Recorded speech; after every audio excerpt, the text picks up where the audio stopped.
time. It's always vanishing. The commute, the errands, the work functions, the meetings, selling your car. Unless you sell your car with Carvana. Get a real offer in minutes. Get it picked up from your door. Get paid on the spot. So fast, you'll wonder what the catch is. There isn't one. We just respect you and your time. Oh, you're still here? Move along now. Enjoy your day. Sell your car today.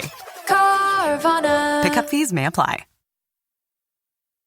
If you're a podcast host, listen up, this one's for you. My name is Allie Jackson. I'm the host of Finding Mr. Height, a dating and relationship podcast that I've been doing for 4 years now, sharing my positive and practical approach to dating that's built on my own life experience. And I wanted to share another experience that I've had, my secret behind monetizing my show. It's called Red Circle, and I was just telling my colleague about how much I love their platform. With Red Circle, not only am I getting a seamless hosting experience, but I also love the support I receive in ad sales. It's not just typical ad sales either. It's targeted opportunities based on my show and my life. And the platform is super simple. You just set your preferences and Red Circle matches you with sponsors that align with your show. You can vet every opportunity and their platform gives you great analytics. More recently too, my Red Circle team has brought me opportunities outside of my podcast on social media to really augment the podcast partnerships, bring them full circle. I just can't recommend them enough. If you want to give it a try, go to redcircle.com to get your free trial. That's redcircle.com for a free trial. This is a More Than Just Podcast production.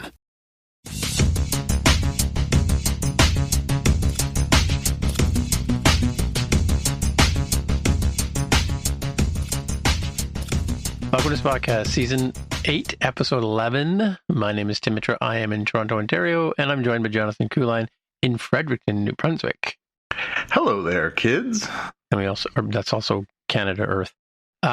And we're joined by Jaime Lopez Jr. in Seattle, Washington.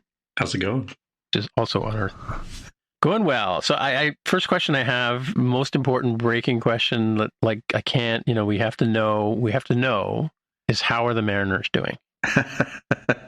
They're sort of living by their motto, which is it can never be easy, and if it is, we're just going to counterbalance with extremely difficult. So like Toronto, yeah. Okay. Yeah, as we sit, it is 2-2 in the best of 5. It is returning to Seattle for the ultimate game in the ALDS. So they're going to Game 5. They're not playing today. No, it should be tomorrow. I believe it is 1 p.m. Pacific. Okay. And they're playing it that early because they want to give whichever team wins time to get to Toronto to play on Sunday night. Really? Yep. Whoever wins that series will be visiting Toronto for the American League Championship Series That's on if we Sunday let them night. across the border, of course. Well, coming up isn't the problem. Yeah, that's true. Yes, that's true. Or buying tickets isn't the problem. Okay, well, glad that's settled, because we could this podcast might be over next week. We don't know for sure, but just stay tuned. Scorched earth, folks. Yeah, watch your sports scores for the next couple of days. I think Jaime, if it's the Mariners and the Blue Jays, we have to come up with a clever bet that we can do. Like the loser has to go to the mall wearing like a Ferengi head or something.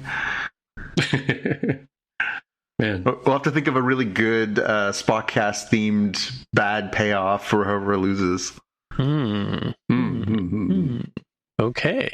Time to consider, because it's for folks who didn't follow, they were back-to-back games where each team just blew out the other. So we had our turn first, and then they had theirs, and you just roll the dice and see what happens in these games. Yeah, you're right. Seattle does it very much like Toronto does it. Never easy. Mm-hmm. Well, I mean, Toronto did pretty well in the first series. They just played against New York, but we'll see. They got up by the skin of their teeth too, though, I think. Yep. The Yankees lose. Yay, the Yankees lose. Alrighty. Well, let's move on to the headlines, since there's not much fact check from last week. So off you go. All right. Well, I hadn't heard about this, and I don't know if either of you had heard about this as well. But apparently, earlier this year, there was some discussion that they had gone. I guess this is producer Michael Sussman and actor Scott Bakula he of Star Trek Enterprise fame, had gone to Paramount and pitched a new spin-off for Star Trek Enterprise. Mm-hmm. It was going to be called Star Trek United. And this week on the podcast for Trek Movie, which is a great website, they interviewed Sussman, and he gave them a little bit of detail on what was going to be in this proposed sequel series on Paramount Plus. Apparently, it was supposed to be about an older Captain Archer who was, as we glimpsed in the fourth season of Enterprise, goes on to become the president of Starfleet, and or I guess is it Starfleet or is it Federation? I think Federation. Yeah, you're right. We see the future where he's founding the Federation with the Vulcans and the Andorians and maybe Tellarites. I forget that exact episode.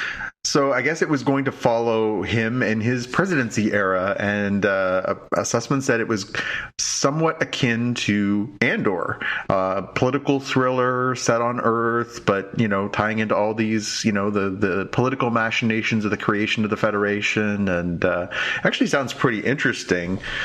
And apparently they pitched this to Paramount at a time when Paramount was getting ready to for the sale to Skydance, and they said, no, we're cutting back right now. We're not interested right now.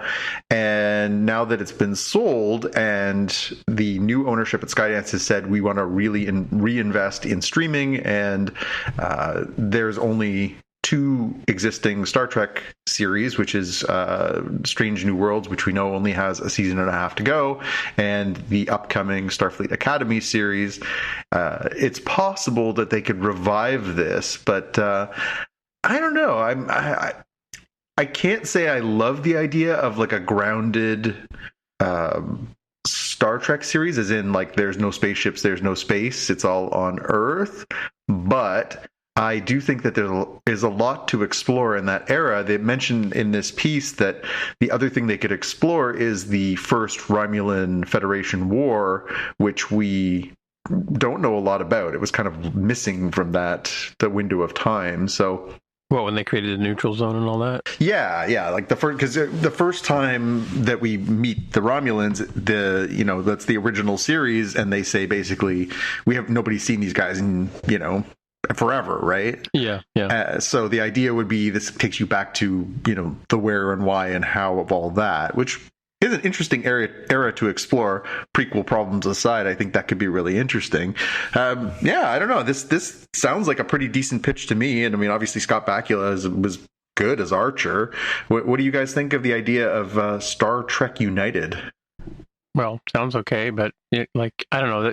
They Enterprise kind of put a bad taste in most people's mouths, so it's going to be hard to sort of, if people are remembering that, they may not want to come back to it, right? But I mean, Star Trek's fun. It's good to have it. It's sort of the ideal version of sci-fi as opposed to Star Wars, which is kind of like Wars.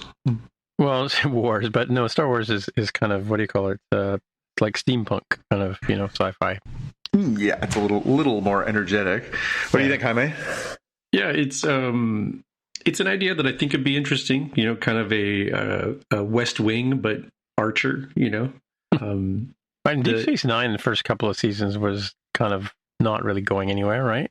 It was, but then I think if you ask any Deep Space Nine fan, and all three of us are, those first couple seasons aren't the best of it either. Right.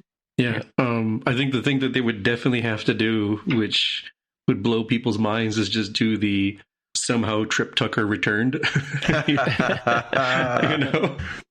Because okay, sure, right? So what we have seen canonically, I think, is spoilers here for the next to series finale here info.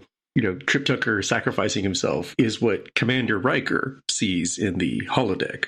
But I mean, he saw what he needed to see, and he moved on with his life. What he didn't see was, you got to flip that laser disc over, and there's side two. He didn't see, it turns out that, Trip was beamed out by Q or some at the last minute. Yeah, just make it up. It's like, we thought Trip was dead. It's like, no, bro, they thought he was dead. And then 6 months later, he showed up. They're, okay, cool.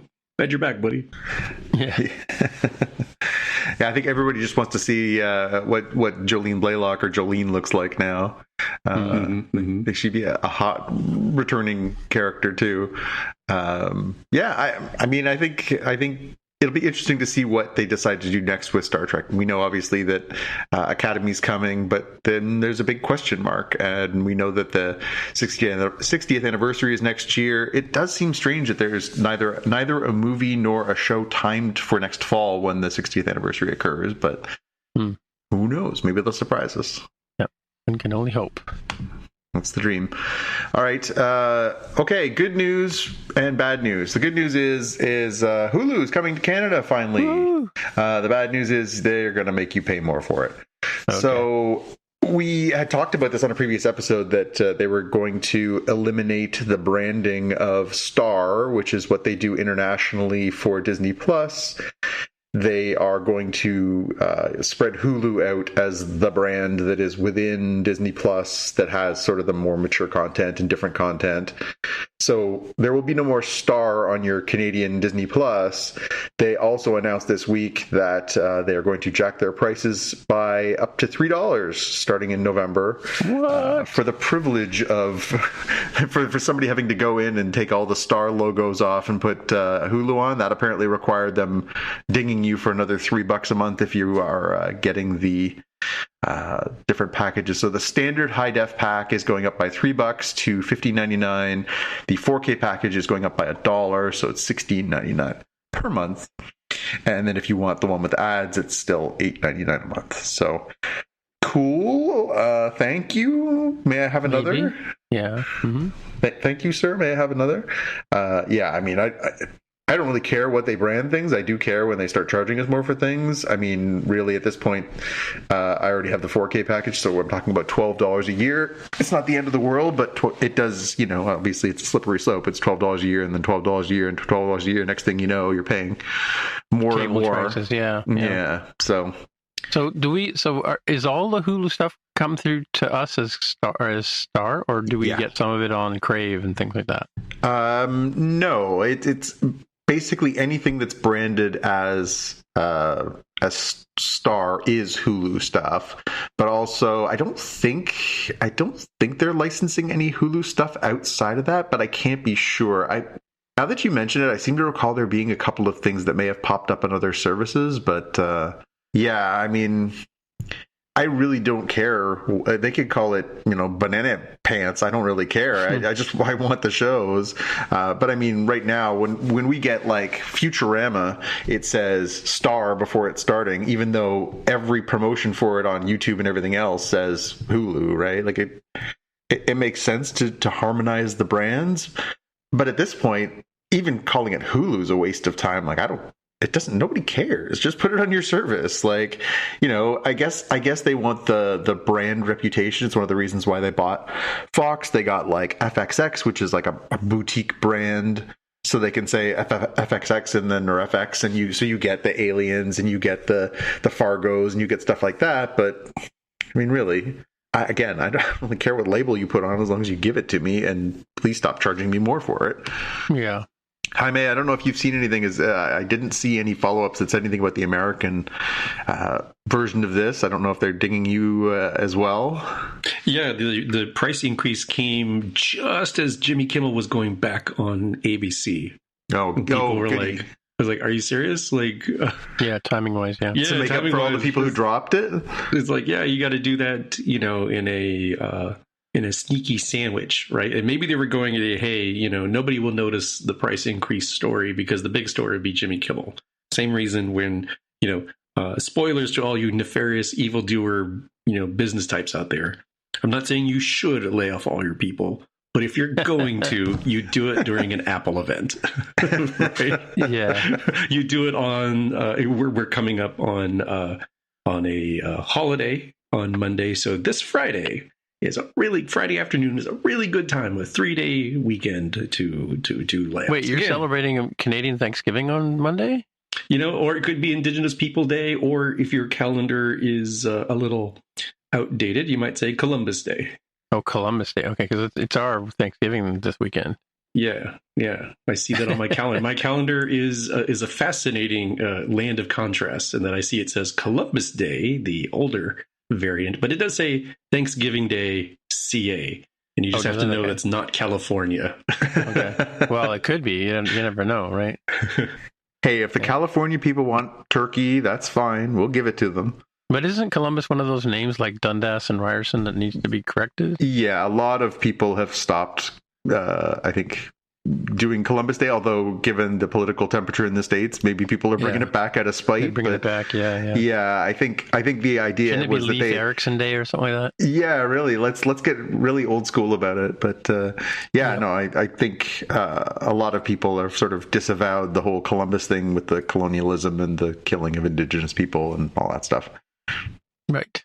And on that note, you're up, Jaime. Let's head it over to Dan. On that note, as we seamlessly transition into a positive thing, California law is going to force Netflix, Hulu, and basically everybody else that does streaming to turn down the ad volumes. So if you have dealt with any of these things, and actually in your previous article, I noticed, Jonathan, that the ad sponsored prices were staying the same. So they're changing the delta between completely ad free, that's getting more expensive, but they're leaving as is the ad supported models. But a real common problem is you're watching a show, and especially with shows the way they're mixed nowadays, you got to crank up your TV to hear what everybody's saying, right?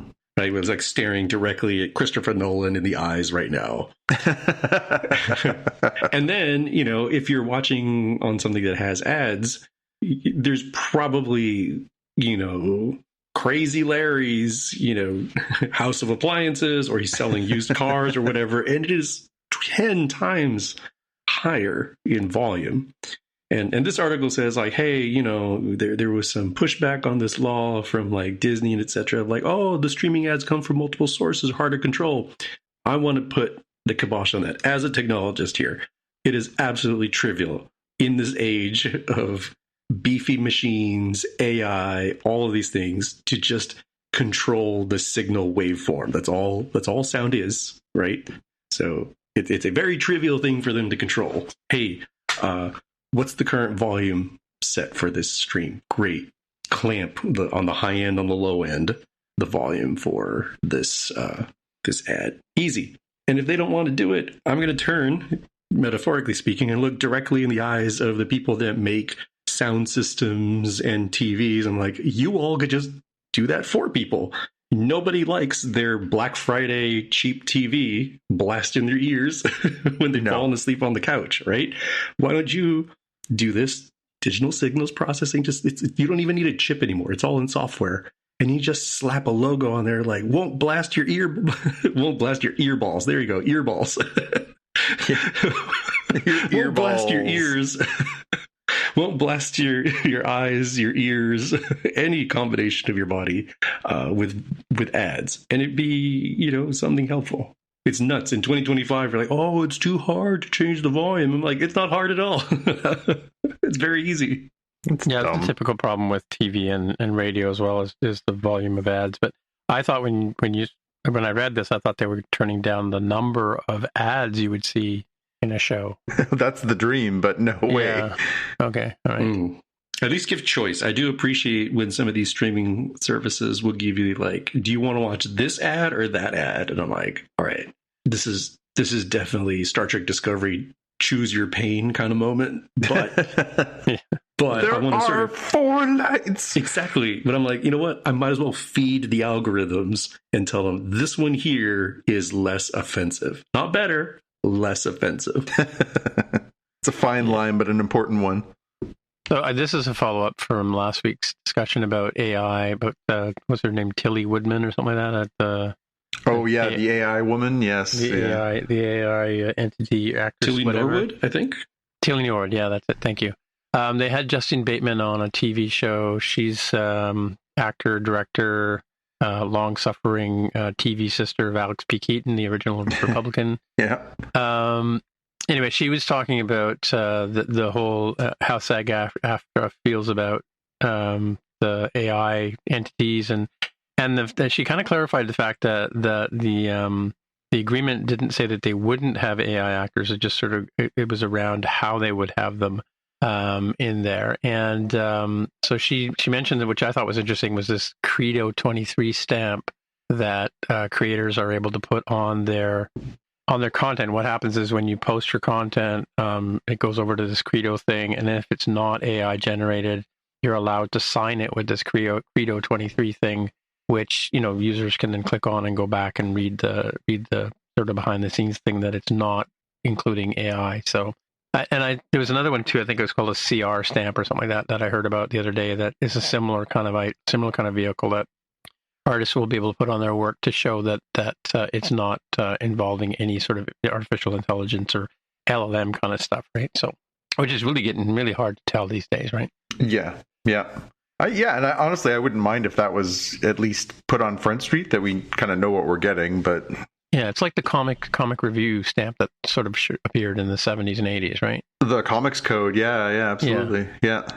So it sort of legitimizes or shows a stamp of approval, and it's done through an algorithm, ironically.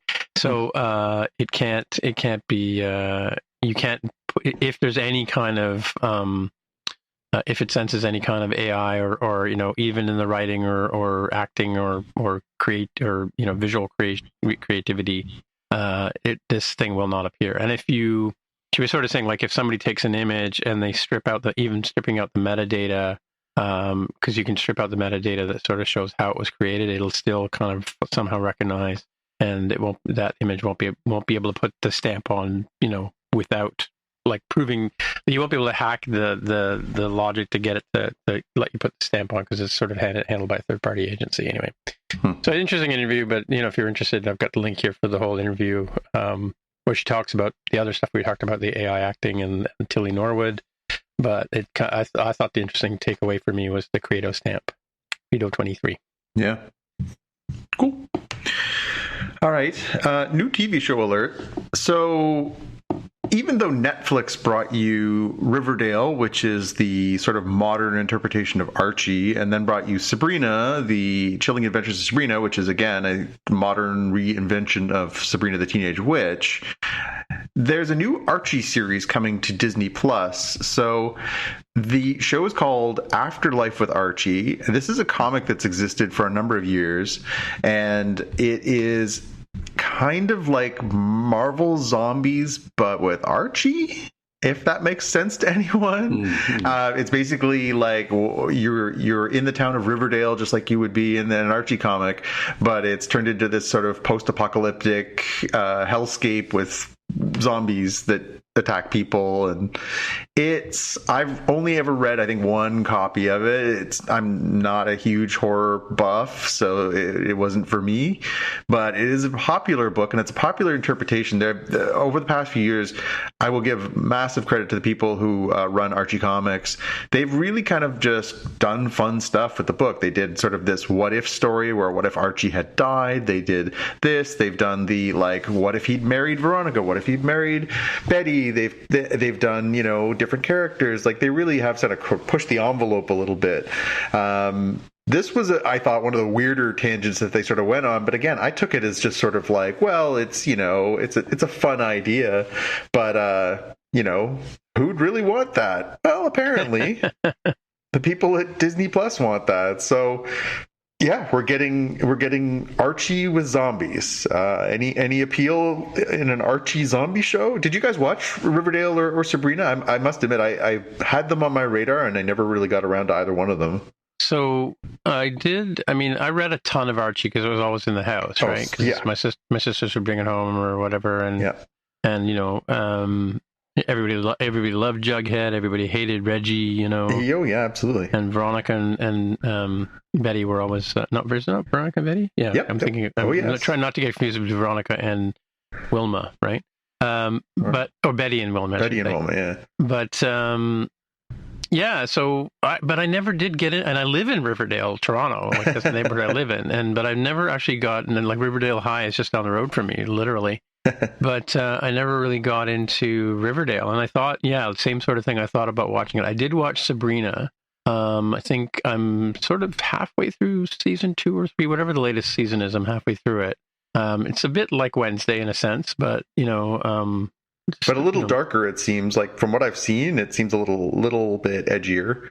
Mm-hmm. Yeah, it can be, but it's got the dynamic between the two aunts and Sabrina, and but it's not like the Sabrina. You remember the TV show Sabrina with the cat? Oh yeah, oh of course. Yeah, the cat's not. The cat was like a whole character, right? Wasn't that the guy from Kit or whatever? Or was that a different actor? I don't know if he did the voice for that one. I'm not sure. Or was it the guy, the Jeffrey guy from Star Trek that keeps doing all the voices of the computers? Yeah, it could be. It was something like that. But anyway, yeah, and that was a goofy show, and yeah, and it's actually pretty good. I mean, like I said, it's production wise, it's like Wednesday in that sense is what I meant, right? So it is entertaining, right? And I do know that I do get the impression that Riverdale was entertaining too, but it was sort of it's also like the new Fresh Prince. I haven't watched that either, so sort of like redoing the ever since Winnie the Pooh. Do we need more a dark twist on ... Well, I was going to say ever since Winnie the Pooh kind of went dark, Well, more public domain stuff. We've got a dark Winnie the Pooh. We've got a dark Steamboat Willie. It's going to be a fun decade of things coming out of copyright protection. Jaime, how about you? Yeah, this one might be interesting to look at, and it's definitely in line with the wild stuff that you mentioned. I think we've talked about Archie versus Predator, or The Predator, before. Yep, they did Archie and the Punisher, Archie and Predator, all kinds of stuff. Archie and Punisher, yeah. So it's kind of wild that they did have the sort of split between the younger reader books. If you pay attention in the grocery checkout line, you might see the little like Archie's Digest, Archie's Double Digest, sort of like kind of more kid friendly or all ages friendly. And then you have, Afterlife with Archie, where it's like zombie themed. So kind of fascinating that. I mean, they've been doing it for so long. It's clearly a winning combo for them. Otherwise, they would have just stopped it. It would have been a fad. Yeah, it's interesting to me though. Obviously we've seen this happen before with other properties where they end up with different distributors, but it is interesting that they are going to be on Disney Plus given the success that they've had in this relationship between Netflix and the Archie Comics publishers. So yeah, that's I think the thing that caught me most off guard was like, but don't you guys do your thing together? Like, what, is there a breakup? Did I miss a memo? Yeah, the whole rights thing gets kind of fascinating, doesn't it? Everybody's kind of like pulling back stuff that they think is sort of crown jewels, and then sort of liberally re-licensing to other folks things that they're like, all right, we squeezed all the juice out of this one. Yeah, you can have it now. We're done. Cool. Okay, Hammy, you're up. Yeah, we got a actual trailer here for, as the nice people at The Verge say, HBO's next Game of Thrones spinoff that premieres January 18th. That is A Knight of the Seven Kingdoms. Mm-hmm. Another one of those based on a sort of side story or history kind of book, apparently based on the tales of Dunk and Egg, set 100 years, I think is what the trailer says, 100 years before the Game of Thrones main series. I saw the trailer for this one and I was a little surprised that it's kind of more lighthearted. I thought it'd be a little bit darker like Game of Thrones or House of the Dragon, and this one is kind of more fun, I think, is the vibe I got from it. Yeah, it does look a little brighter, especially given that we're about to go into next year where all heck is going to break loose on House of the Dragon, because it's going to be pretty much nonstop bloodbath. So maybe that's deliberate.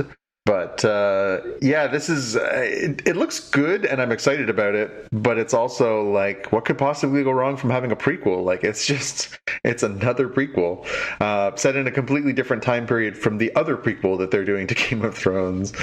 Did they not learn anything from all the other franchises that have gone prequel heavy, that like eventually you tie yourself in knots? I'm excited for it, but also I'm kind of like, oh, I hope they don't make things worse, Although, having watched the last episode of Game of Thrones, I'm not sure worse is possible, but yeah. Yeah, what was the last, the thing with the girls? The young girl that was, I thought it was Game of Thrones, but it wasn't so good. House of the Dragon? No, not that one. It was the other one. The one with the girl. Are we talking about a character, an actor? Yeah, got that Irish actor in it. Irish Scottish actress in it. House of the Dragon's one with Matt Smith, right? Yeah. Mm-hmm. So not that one. Matt Smith and his awesome blonde hair wigs. Yeah, not that one. I'll kind of circle back on it. Right. Rose, somebody I think was the name. Not Rose Byrne. What's it called? We talked about it many times on the show, but I just thought it wasn't that great a series after all. Anyway, what else you got for us, Jaime? We have Apple TV Plus coming November 7th. Did you like Better Call Saul and Breaking Bad? Did you like Rhea Seehorn? Guess what? You've got little brain burp there. You've got Vince Gilligan and Rhea Seehorn starring in this. Like they haven't even told us what's going on other than this. Previous teaser was her like in a office setting. I think like you have the donuts or cookies. I forget which bakery item it was, and she just starts licking all of them, right? And then here she is like on the phone, and he's like, "What's going on? Everything's crazy." And it's like, I think it may be you because it looks like there's a press conference going on, and they're talking directly to you. Like, that's nuts. So who knows what's going on here? It seems like it could be that interesting sci-fi kind of thing that Apple TV Plus likes to do, but with great actress like Rhea Seehorn and really great creator like Vince Gilligan. Yeah, I mean, the ingredients are there for sure. I think it's one of the biggest travesties of the last decade that Rhea Seehorn didn't win an Emmy Award for her performance as Kim Wexler. She was incredible on that show, like a real revelation to me. I'd seen her in a couple of things, but I really wasn't familiar, and she blew my doors off. I thought she was amazing in Better Call Saul. And I mean, Vince Gilligan hasn't made a bad turn in ever. So... Like, I think I would watch this whether or not it was a genre show, whether or not, like, I would just, if you told me the ingredients, I would be like, let's cook it up and serve it. I'm in. So, but you're right, Jaime. It's a bit of a question mark show. People aren't really sure if it's a genre show. They aren't sure if it's like a mystery crime show. It's just kind of a little bit of a puzzle box. Which, I mean, that's kind of what we got with when before Severance dropped, right? It was like a little bit of like, what is this show? And it turned out to be something amazing. So very cool. Yep. All right. Well, that takes us to the main part of the show where we talk about something special, usually Star Trek related, but this time we don't have any Star Trek, so we're going to talk about Peacemaker's finale, season 2 finale. Nope. No, not finale. Penultimate episode. Penultimate. Peacemaker's penultimate episode towards the finale. The Last But One Supper. The Last But One. Like a Keith in the Night, and then we'll talk about the Last But Two. Yep. For GenV, but so back to Like a Keith in the Night. Yeah, I mean, this was a roller coaster of an episode. It started out really funny, with Harcourt basically pointing out to Peacemaker, did you not notice the giant the copies of Mein Kampf on every desk and the giant mural of Hitler on the wall? That was pretty hilarious. I heard a clip of an interview with James Gunn this week from the podcast that they do, where he said, yeah, we had a third joke in there to hammer home how oblivious Chris is, where we panned over to the copy machine and Harcourt says, and didn't you notice the weird mustaches? And the three guys all have Hitler mustaches. I was like, it's a shame that didn't make it, because that's pretty funny. But yeah, basically this is the sort of the comeuppance after last week, where, they realize that they are in the bad place and this world is messed. And when last we left, Adebayo was running down the street trying not to get, attacked by a mob of white people. We had, who else was in trouble there? Oh yeah, because they were in the Argus office. Chris and Harcourt were in the Argus office, and they had to start this episode by basically like shooting their way out the door and trying to get out. And yeah, I mean, this was a pretty propulsive episode where everybody's trying to get back together. They're trying to sort of figure out what to do. We get this really sort of sweet moment where Chris chooses his Harcourt over the what do they call it? Hardcourt? Light court? I think they've been calling her Light Court. So, we see that. We also see Judo Master comes and rescues Adebayo by killing a swimming pool full of people. That was pretty dark. And then, basically it's the whole episode is sort of culminating with them all coming together, and, they end up going back to Peacemaker's quote unquote father's house, his father from this dimension, and it seems like it's all going to work out. Their Augie is very reasonable, even though the Keith from that dimension is furious that Peacemaker killed their version of Peacemaker. And then, of course, by accident, of course, but then, of course, Adrian shows up and puts a bullet through Augie's head, and all hell breaks loose. The scene where they're all battling against Keith, and he's trying to kill everybody, and they're all trying to kill him, and then Chris breaks. We talked about how we've been impressed or enjoying the performances of John Cena as Chris this year, and the emotion in his voice when he just screams stop, as the rest of the gang are basically murdering his brother in front of him, was heartbreaking. That was a really good performance. And of course, they decide to head back to their dimension. They leave the version of Keith on the floor there. Hopefully, Chris hopes he lives. Everyone else hopes he dies. And then, of course, Harcourt is like, I can't have you coming after him, and is about to murder the guy, but then gets interrupted, so he lives. They all end up back in the normal dimension, of course, and that's where they find themselves surrounded by Argus, and Chris basically throws himself on the sword for the rest of the team. This was both a action-packed and also pretty heart-rending show. And again, this is just the penultimate episode, and in that same interview I saw with James Gunn, he was talking about how he thinks that episode 8 is the best episode that they've done yet, and he said it was the episode that he used to pitch his job as the head of DC content with the this senior. Is episode 7 though, right? I'm telling you, he's setting up for episode 8. He says episode 8, which is coming up, which he both wrote and directed. He said when he was pitching to get the job as the person to run DC Studios, that was what he used as part of his pitch, was here's what I'm doing in episode 8. And they were so impressed with episode 8 that he got the green light to become the big guy behind all the DC stuff. So sounds like it's going to be a real banger, and this episode definitely sets the stage for wow, where are we now? Yeah, no, it blows up real good. Yeah, I mean, what'd you think? Yeah, I really did appreciate the whole notion that Peacemaker, John Cena is like, the problem is me. Yeah, I am the commonality in all of this pain that's happening across dimensions. That was pretty. It is kind of a pew pew pew kind of heavy episode, right? There's a lot of that happens here.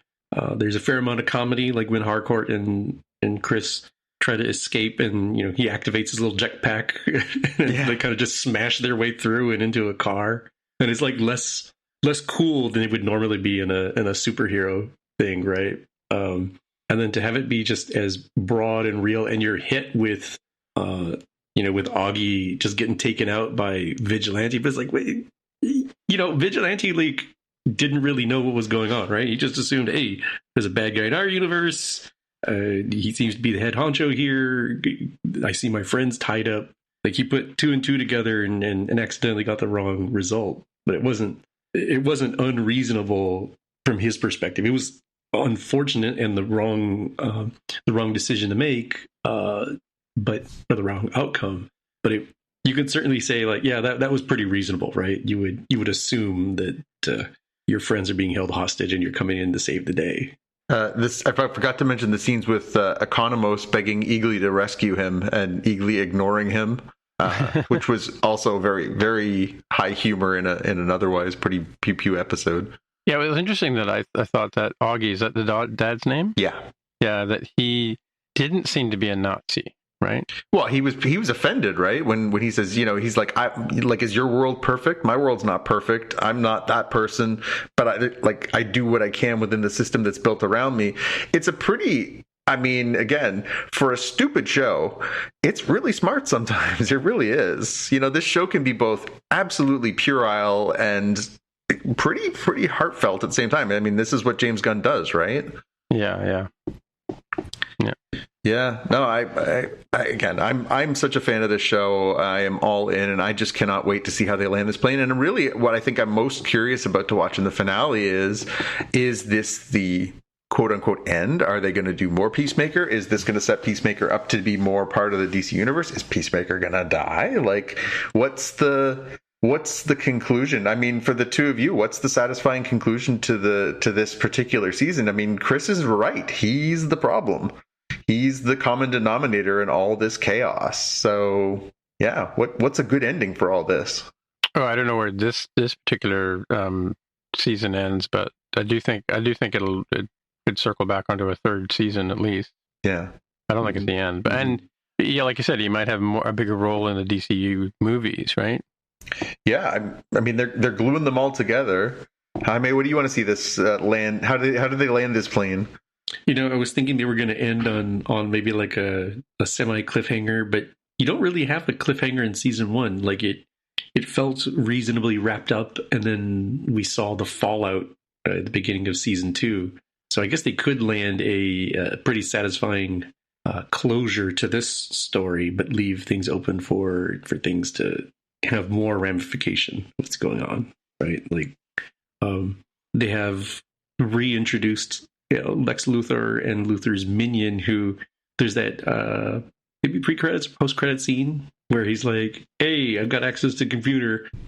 You can turn around if you want, but I'm going to go visit the hub. That was really funny. No shame there. It's just like, I'm just going to do this. You do whatever, whether you're there or not, I don't care. I'm going to make use of this computer and this internet. Yeah. I liked when he tried to blackmail the Argus team. He's trying to blackmail Flag Senior and was just like, nope, that's not a thing. Like, okay, I guess I'll, like, he basically says, like, do you want me to tell Luthor you're not his guy? And he's like, nope, I'm good, I'll help you. It's always fun to watch people who think they have the upper hand get the hand slapped across their face. Yeah, again, it continues to be an absolutely compelling show. Like I said, it's one of the smartest stupid shows I've ever seen. Now, a word from our sponsor. Now, back to the show. Cool. Let's move on to GenV. Yeah. So this is episode 6 of an 8-episode series, Cooking Lessons.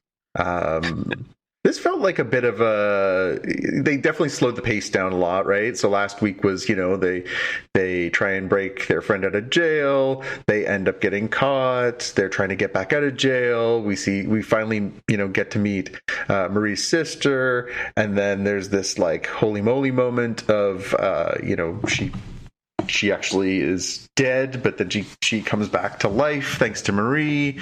This episode definitely like slowed things down a fair bit, a lot more exposition, but it definitely and Jaime, small spoilers for you, buddy, but this episode really ties strongly back into the larger. It does tie the room together really well. The boys plot, yeah, absolutely. It really ties the knot a little bit with the boys plot line of a lot of different people are trying to figure out how to stop Homelander.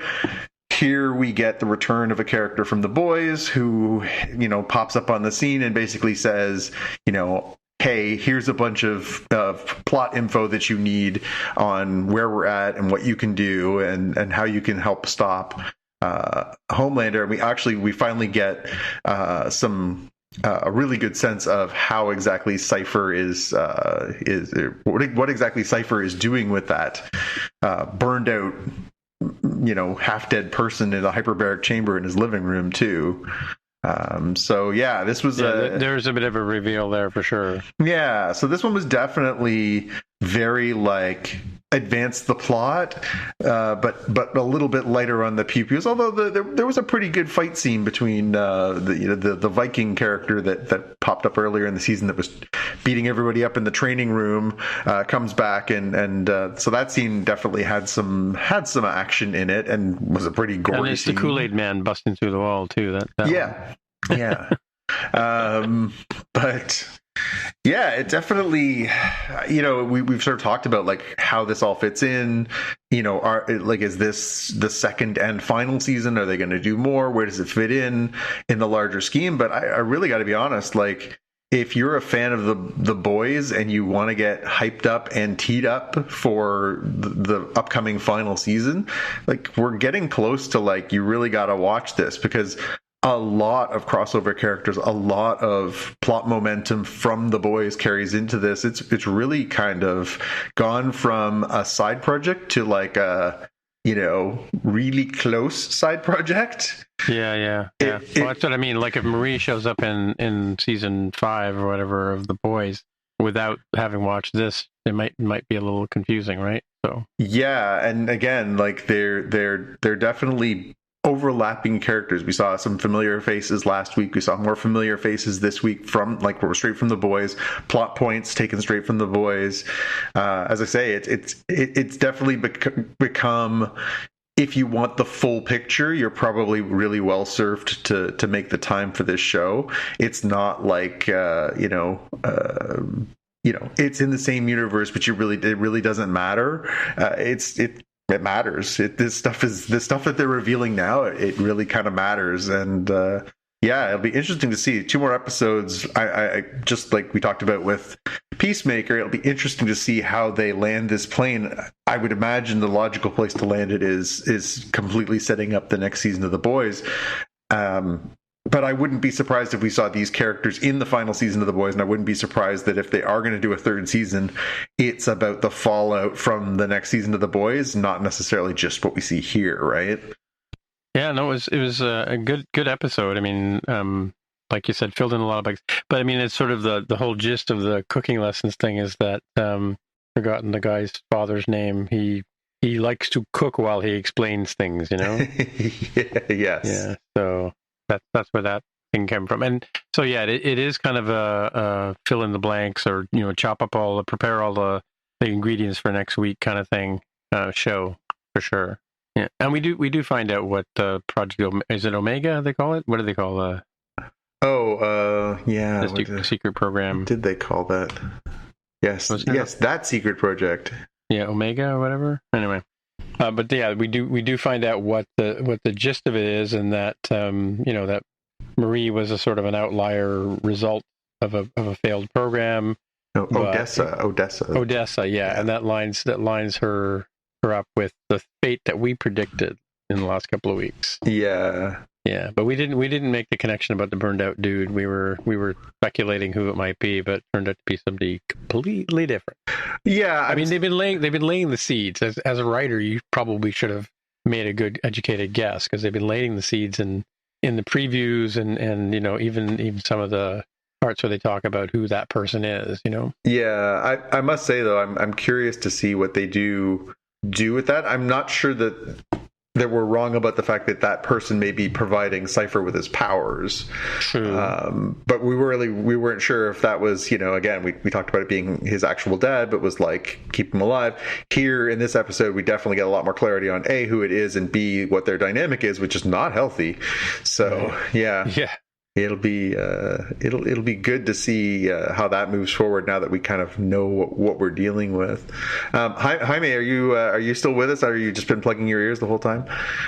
Just kind of unfocusing my eyes and going to your happy place. Just letting letting the words pass through. Have you been moving forward with watching the first season of the show? No, it's something we're gonna have to get around to. I'm sure, as you're all talking about, I'm sure that the upcoming season of The Boys will have additional flavor enhancement from knowing the content from this series, but I just won't have that part, I think. Yeah, timing wise. Yeah, I mean, you'll have time if you're interested. I mean, 2 seasons, 16 episodes. It's not a major commitment if people do want to catch up. But yeah, the first season it's got some tangential links, but the second season feels like a strong sort of shadow prequel to the final season of The Boys. So it'll definitely be a little extra flavor for the people that have the time to sit down and take in another show. Mm-hmm. By the way, what you can't see on the notes here is on the Slack channel. I just sent Jaime a picture of a round object that says "to it" on it, so he's got a round to it. There you go. Enjoy your to it. Yeah. Now you have no excuse. All right. Well, should we move on to the watch list? Yeah, for sure.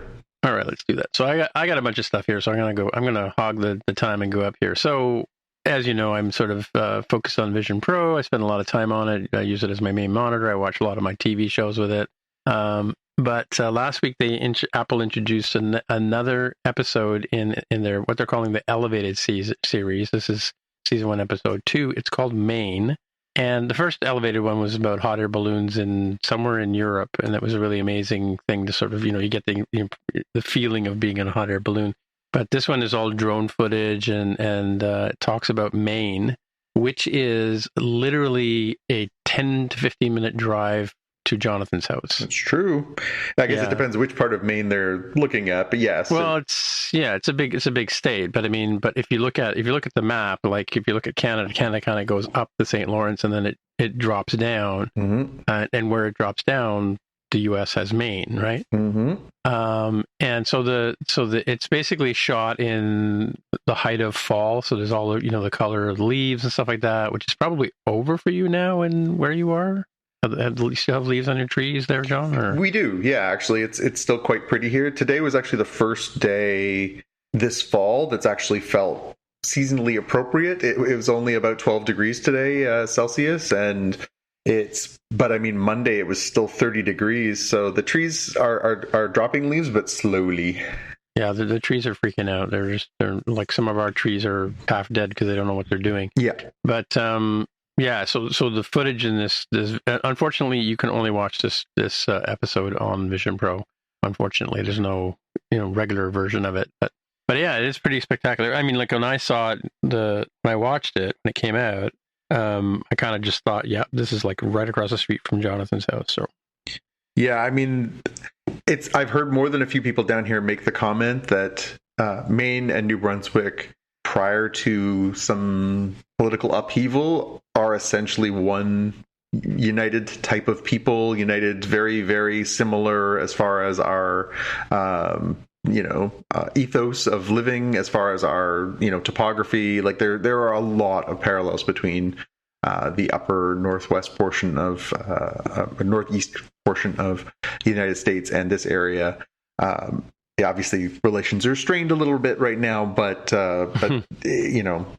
we're very alike, and it's a shame that things are a little bit murky right now. But yeah, I mean, this part of the world is gorgeous. I'm extremely happy here. I'm extremely happy with enjoying the region, and hopefully in the future, Maine will be a little bit more accessible again. So.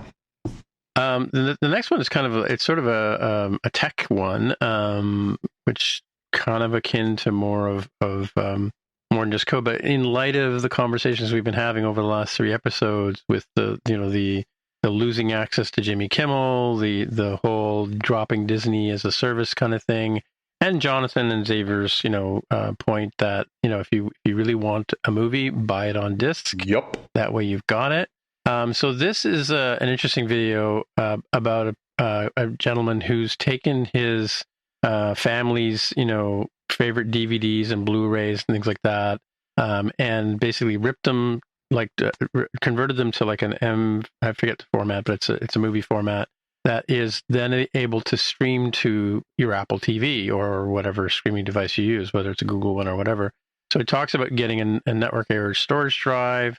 And this particular one comes with, and he uses this software that works on Windows or Mac to convert the movies into a digital format right off the disc, and then you put it on your local area storage device, and then in this particular case, it uses a Ugreen drive, which is like a 4-bay drive, and it comes with a theater app that basically you can put it on your iPad, you can put it on your Apple TV, you can put it on your iPhone, and it will stream your own content from your own house to your own Apple TV, as if you're like, and with a very similar interface like we talked about last week, with same as how you see it on Disney or Netflix or whatever. Like it's that same, or to Apple TV app. It's the same sort of interface, and he talks about how to change the metadata and make it do all kinds of wonderful things. But I just thought it was really, really interesting because I've gotten rid of most of my DVDs, but I still have boxes of ones that I don't want to get rid of, and I have a whole drawer over there of things that I don't want to get rid of, but I've never digitized them, right? And the idea is some of these movies you might have are not on streaming services, right? Anyway, I'm going to say many of the things I have. So this is a great little exercise. It's not a 5-minute fix, but if you have a lot of discs and you want to have a subscription free access to it, like even me, like I have a lot of movies that I've now purchased on iTunes, but if my internet goes down, I don't have access to the content, right? Yeah. So and my internet goes down once a week at least here, even still. So yeah, it's interesting video. So there's a link in the show notes for it. It's not very, very long. It's like a 10 minute video, I think. The other bit of a surprise for you guys today is I got to go see Tron Ares in 3D IMAX this afternoon. It comes out tomorrow officially as we record, but they always have like shows the night before or day before, and so I went down to my favorite theater, which is the Scotiabank Theater, where we have the largest screen. The manager came out before and said it's the largest screening in the city, if not the Canada. But so I got to watch it, with the Nine Inch Nails soundtrack, and I gotta say, it is visually stunning. And the plot is... The plot's reasonable, it's the... I was like, I have a couple of big questions, but so what they've done is they've, like, the whole idea behind Tron the movie is that the programmer makes this world called the Grid, and then he eventually gets sucked into the video game and it gets trapped in there and has to try and get out, and all the sort of the light cycle motorcycles and those flying V things or whatever, U frames, H frames, I don't know what they call them, but and all that kind of stuff is in there. And so then we had the Tron Legacy, where they brought it forward, and somebody goes in to find, I forgot what the MacGuffin was for the last version. It was his son or something like that, or whatever. It was. Yep. And then he bumps into a version of his dad in there, the Jeff Bridges character. And then, so in this one, it's kind of like there's two, like the company that the Jeff Bridges side came from and a competitor are kind of working on the same sort of things to try, because of what happened in Tron Legacy, they're now using artificial intelligence and LLMs and general artificial intelligence, which is the real goal of all this stuff, by the way, which we don't have yet, but to build these systems. And of course, the one bad guy, his mother is Gillian Anderson and she's sort of thinking about the corporate thing. She's built up business, and now the son is taking over. It's the guy who played I forgot his name. He's the guy in X-Men, the younger X-Men, where he whips in and he can bounce around time. Quicksilver. Yeah. Quicksilver. Yeah. So that actor, he plays the bad dude. And so he's got all the military guys there, and he basically has this big giant 3D printer that, using lasers, can build up these objects, and he builds up a tank, and then inside the tank is our Jared Leto as Ares, talking about how we can print this soldier, and he can then fight your wars and whatever, and if he gets killed, we just print another one, right, kind of thing. But the Ares character he's the main character in the he's the master program in the Grid world, right? I'm talking about the first 10 minutes of the movie, so I'm not really giving away a lot, right? But So because we were trying to figure out, okay, so how do they get these digital art, creations into the real world and create actual threats for people? Because I mean, I just said take off your AR glasses and that problem solved, right? But I mean, the big questions here for me are they have all these amazing flying devices, like flying machines and stuff like that, and light cycles and stuff like that in the virtual world, right? But when they bring them into the 3D world, doesn't physics have to apply? Like, how are these things floating around and flying if they're not using aerodynamics? And anyway, so that's the first thing. And secondly, what do these guys eat to survive? Right. Anyway, so the story happens in matter of hours. It wasn't like from beginning to end. It wasn't like they were around. But there is potential that one of the characters will live on in the real world, right? So how, again, do they poop? Yeah. Just some cubes. I'm not sure cubes. Yeah, I'm not sure the real Jared Leto poops, so I'm not sure about the fake one either. I gotta say, I've seen Jared Leto in a number of shows, and he can be. I mean, especially in Suicide Squad and in Blade Runner, he was really out there. He was really grounded in this one, as Jared Leto performances go. This was a really good one. I enjoyed him as a character, and Greta Lee. She plays one of the main human scientists. She's great. I mean, she's in the morning show. She's the one that was in The Oneer on the Studio. Oh yeah. She was the actress, right? Yep. So she's not hard on the eyes and Nope. and can play a really smart person, right? Sort of thing, right? So and then, of course, Jeff Bridges does show up. The dude is actually in the show, and they do a really good job of tying the 2025 Tron with the 1980s Tron. Right? Like, it turns out that Ares character is a big fan of Duran Duran. Go figure. But anyway, there's a spoiler there. I'm not going to talk about that too much, but. Yeah, so it is good because the way they work in the 80s version of Tron, the way they work in the Jeff Bridges character, the way they have this sort of how do they manifest them in the real world, and then what happens when obviously characters get sucked into the grid as well, right? And in terms of storyline and plot and things like that, I mean, first of all, it's a great movie to watch because it's hold my beer while I eat my popcorn kind of thing, or get the big gulp, like Jaime would say, right? Definitely, if you can see it in 3D IMAX, 100% recommend that, because then you get the IMAX sound, and the Nine Inch Nails soundtrack is just killer, right?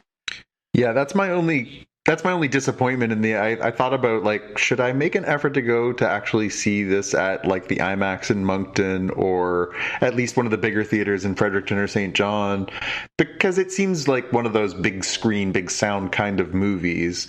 But I kind of want I'm somewhere around maybe just buying the soundtrack and waiting to see the movie on Disney Plus.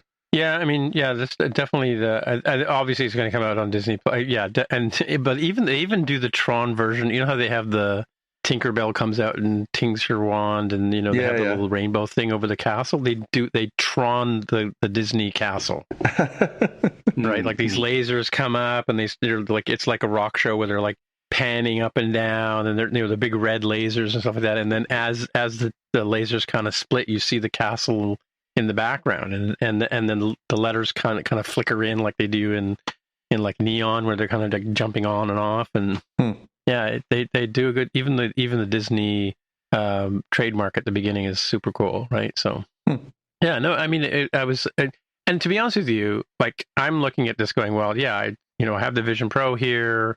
It's going to come out on Disney in 45 days. I mean, is that what we say? Yeah, I could wait, right? And of course it would be in 3D because Disney is very good about putting stuff on 3D. And then on the Vision Pro, I mean, so I could wait. I mean, and I'm not a huge Tron fan. I'm okay. I think I didn't see the movie in the 80s when it first came out, but friends of mine are obsessed with it, right? And then the Tron Legacy was okay as movies goes. I probably gave it like 3, maybe 3.5 stars if it was a good day. I was feeling good. But this one I would give 4 stars too for sure. Okay. Like it's up there with the Marvel. Kind of. It's very entertaining. It's it's a world kind of thing in a sense. Do you feel like did you watch either of the Tron movies before you went in? Do you feel like that people need like I think I've only seen Tron Legacy twice. I don't know that I remember it well enough to be like, oh, of course, that's a continuation of the blah. No, I mean, maybe if you hadn't seen like I think the thing is like the 80s version of the movie, right, is you wanted those light cycles. They were animated. They were like hand drawn kind of animations, right? Here they look hand drawn but CG and the visual effects are very clean, very polished, very 3D 2025 IMAX kind of quality, but they've got that sort of drawing rendered 80s look to them. Right, like when they're sending the Jared Leto character and he has to go and do something in the 80s version, and when they send him in, he says, any advice? And they just sort of said, think 80s. And he gets there and he lands and he goes, yep, 80s. He just looks around and it's like, like the computer, the grid on the floor is kind of like the old school kind of computer graphics stuff, right? Actually, I actually was delighted by the rendering of the 80s version. I thought it was really cool. Like to see that in 3D and IMAX and stuff like that, right? Cool. Yeah. And so the last thing I got with you is sort of a follow-up. It's Wayward. Jonathan asked us last week, is anybody watching Wayward? And I thought it was a movie. So I sat down and I know you sucked me in. So I sat down and watched it and I watched, obviously it's not, it's like I think it's 8 episodes or 9. I think it's 8 episodes. It's a limited series. They say, I don't know what that means. But yeah, it's pretty good. I mean, it's a little bit like GenV because it's a bunch of kids in this sort of weird school. I think it's more like a reform school, but it's very culty because who's the lady who plays the main character from Sixth Sense? Oh, the Australian. Yeah, I know who you mean. The one from Hereditary. Yeah. She's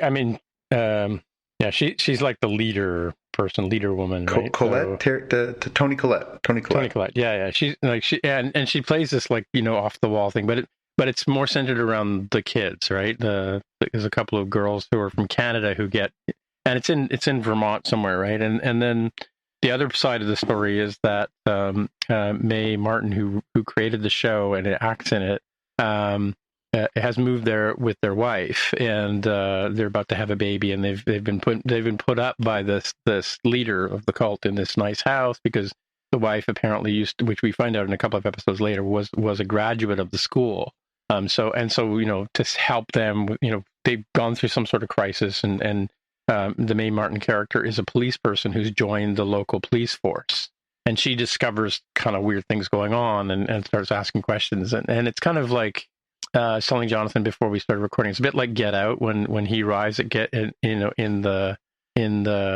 he finally gets to go to the girlfriend's house and meet the mother and all that kind of stuff, the Parker Posey character and all that kind of stuff, how it turns out to be this sort of weird everybody's in on it kind of thing. So it's that kind of weirdness. I don't know it's dark in moments, it's trippy in moments, it's culty in moments, but it's not, I wouldn't call it a horror movie. I think you could probably watch it, Jonathan.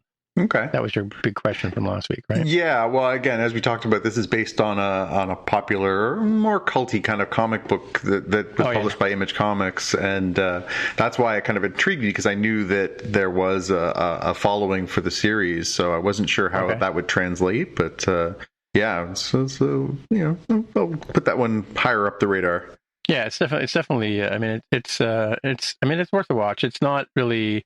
Because right now we're getting a lot of Halloween stuff, right? So because we're getting into the horror and like all the trailers at the IMAX were like for like Wizard Part 2, which by the way wasn't in 3D. I was really surprised to see they showed that trailer. It showed The Bride is coming out. I think Christian. Yeah, it's a Bride of Frankenstein remake kind of thing. Yeah. Yep. So that looks. I like the two actors in that. That's the dude from Christian Bale and the lady, I can't remember her name, but she's really good. I've seen her in a few shows. But yeah, and what else did they show? Oh, and they showed the Avatar in the new Avatar movie in 3D, which looks real good in 3D IMAX, I gotta say, right? But they didn't tell us to put our glasses on, so we're watching it and kind of going, "That's an interesting shot." And then all of a sudden, you see like I think half the audience realized when you started seeing two of the same actor, you're kind of like, "Oh, I got to put my glasses on," right? Yeah. So yeah, but that was cool. So yeah. It was a good time. So, but Wayward, yeah, I definitely would give Wayward a thumbs up. Cool. It's a bit Stranger Things too. Like I guess another sort of feeling of it. Cool. Yeah. Over to Jaime. Yeah, we got it's an 8 years ago, YouTube video, but it still holds up pretty well. Although people in the chat have some minor modifications. So it is entitled "How to Make a Blockbuster Movie Trailer." So this is going to be a little bit challenging. It is mostly audio, but you kind of need the text to go along with it. And it sort of tells you if you're looking to make a movie trailer, this is pretty much what you would do, right? The only sort of modification they say is like, well, for modern movies, even if they're serious movies, especially because of the MCU, you would probably have some sort of, joke at the very end. And that's the only thing they would add. But it's like, here's when you put your visual effects shots. Here is the, call to action of like, I can't do this thing. I think you're the one. You can do this thing. That sort of stuff is pretty, it's filled with tropes. Again, it'll make more sense if you all watch it. It's only like 2.5 minutes, but it's pretty fascinating how it fits so many movies. Like, watch this and then go watch like the Avengers Infinity War trailer, or go watch Avengers Age of Ultron and tell me that it doesn't fit nearly to a T, the exact beat after beat of how you would make a 2.5 minute trailer. Yeah, cool.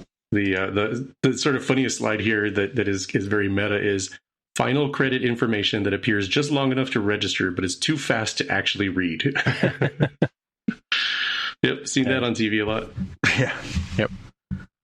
All right, I will land the plane here with just a pitch. So the sixth and final season of Solar Opposites is dropping on Hulu/Disney Plus here in Canada on Monday. So if you want to see how that series lands, and I think I'm still a little behind. I have some episodes to catch up on, but I've enjoyed everything that I've watched. It's a fun series, and I'm kind of curious to see how they landed, especially things like The Wall and some of the sort of ongoing adjacent stories. But I'm looking forward to seeing how they wrap this up, because it's been a fun ride. So yeah, definitely a show that I watch like as soon as it comes on, kind of thing. There you go, Monday. It's all yours. Yeah, right. Cool. And next week I will have more time, and I won't be traveling for work, so I'll watch something else. All right. Well, I guess that's it for another week. So, hey, Jonathan, if people want to get in touch with you, where would they find you? Oh, I'd try Blue Sky and Instagram. I'm at JPK News, or you can try me on YouTube at youtube.com/@JPK. All right. And Jaime, if people want to get in touch with you, where would they find you? I'm on Instagram as @DevWithTheHair.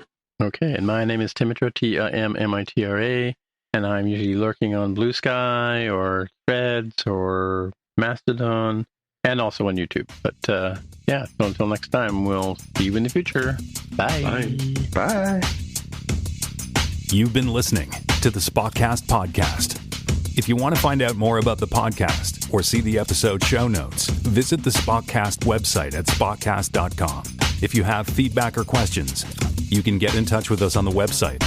If you like the show, please consider recommending us to a friend, writing a review on iTunes, or pledging any amount at patreon.com/spotcast. You can find details on how to help us on our website, spotcast.com/sponsor us.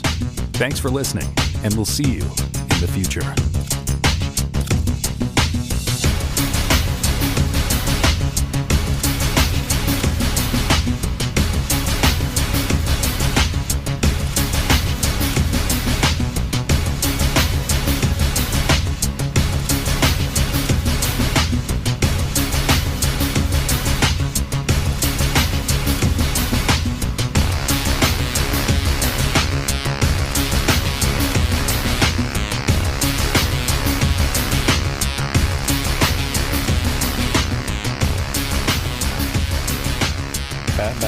that bad. Yeah, I've actually been looking at buying a new network storage system thing, right? Yeah, Xavier has been plotting one for our new home. He wanted one for a while now, but I told him I actually cleared off. I had an extra external drive that was, I think, 4 gigs or something, and I said, you can have that. He's like, oh, I think I can use that to build my thing. I'm like, all right, you go nuts, kid, whatever. He's like, oh, it's so easy now. You just do this and this and this, and you can build your own home server, and you can access all your things, and blah, blah, blah. I'm like, again, don't let me stand in your way. You go ahead, kid. Yeah, sounds like a great outcome for me, as long as I don't have to do anything. Yeah, I mean, I have a couple of Mac Minis sitting underneath the stairs that are used to be where all of my music's got ripped to and all that stuff. But I mean, now Apple kind of takes over all that stuff, right? If you have the Apple One or the music thing, they even though you have the songs, they just serve it off their servers, right? So yeah, I don't like that, but Yeah. Oh, I forgot to mention too. I think Plex is another way to do. Yeah. Is to have home streaming stuff, right? So, yeah, I think that's what Xavier was talking about. But I like this approach this guy was talking about because I've got like drawers full of movies that I even have a Blu-ray player here, but I don't put discs in and watch discs, right? So I actually I was very, very happy about a month ago. There's a DVD box set of a TV show that I was always a fan of that has been way out of print. I don't know if you remember it, Tim, but there was a show in the late 80s called It's Gary Shandling's Show. Oh, yeah. A friend of mine's on that. Very, very meta, very groundbreaking show. He was breaking the fourth wall. He was really pushing the envelope. I'm a big fan of Gary's and always was, loved him. And that show was on Fox before Fox was even a network. And I think it was either Shout Factory or Rhino put out a box set of the entire run 20 years ago. And they had the rights for a short while and they didn't. And so if you go looking on places like eBay, it's like $250 if you want to buy the box set. I happen to be going through the Facebook marketplace for Fredericton and somebody was selling one for a lot less than $250. So I picked that up. But you're right. I bought it and I'm like, this is awesome. I've always wanted this. I want to watch this series again, but I'm still like, I have to get up and put a disc in the player. It's so dumb. It's so dumb. We've gotten so lazy. Streaming is ruining us. Yeah. Like, and you're right. Like if it was within the, a simple thing of like, hey, I bought this new box set, I'm going to rip the whole thing, put it onto my home server, and so I can just sit there and binge episodes, I would do that, even though that's even harder than what I'm talking about. I would still do that, which is so silly. All right, I'm going to bounce because I have to be up in about 7 hours, so not even. Okay. So, luckily I'm staying at the Hilton here in Fredericton, which is literally like 25 steps from the venue in which I am working this week. So as far as commutes go, I can't really complain. And yet the 6:45 wake up calls come pretty darn early. So I did get to meet Lieutenant General Romeo Dallaire today. That was pretty cool. Right, yeah. And it's been a really cool learning experience and meeting lots of interesting people and talking about how to keep people safe and healthy here. So I can't complain about any of that, but I'm looking forward to going home and sleeping in my own bed soon. All right. Well, we'll hang it up here. Okay. All right. Jaime, you think of something good for our bet, and good luck to your Mariners. All right. Thanks. All right. Take care. Later. Okay. Bye. If you're a podcast host, listen up, this one's for you. My name is Allie Jackson. I'm the host of Finding Mr. Height, a dating and relationship podcast that I've been doing for 4 years now, sharing my positive and practical approach to dating that's built on my own life experience. And I wanted to share another experience that I've had, my secret behind monetizing my show. It's called Red Circle, and I was just telling my colleague about how much I love their platform. With Red Circle, not only am I getting a seamless hosting experience, but I also love the support I receive in ad sales. It's not just typical ad sales either. It's targeted targeted opportunities based on my show and my life. And the platform is super simple. You just set your preferences and Red Circle matches you with sponsors that align with your show. You can vet every opportunity and their platform gives you great analytics. More recently too, my Red Circle team has brought me opportunities outside of my podcast on social media to really augment the podcast partnerships, bring them full circle. I just can't recommend them enough. If you want to give it a try, go to redcircle.com to get your free trial. That's redcircle.com for a free trial.